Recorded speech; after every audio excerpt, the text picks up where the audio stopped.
kids. Today's letter flew straight through my window, tied to the leg of this dove of peace.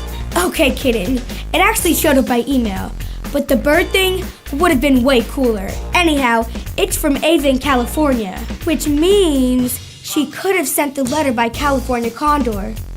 But no, she had to go with email. Dear Zachary, when me and my friend Emily started 6th grade this year, we found the most awesome lunch table. It's by the window with trees and stuff. Plus, it's got a machine that spits out chocolate chip cookies. And it's far, far away from the kid that always brings tuna fish.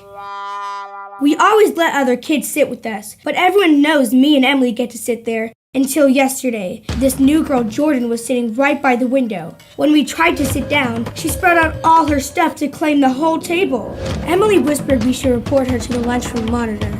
I was so mad, I wanted to yell and take my belt and slide all her stuff off the table and tell the whole lunchroom how awful she was. Emily was waiting for me to do something, so I did. I told Jordan, "That's a really pretty dress." And then I turned around and walked away to an empty table. Lunch still tasted just fine, and when I saw Jordan in the hall later, she actually kind of almost smiled at me. Why don't I have a machine that spits out chocolate chip cookies? Who do I talk to about that?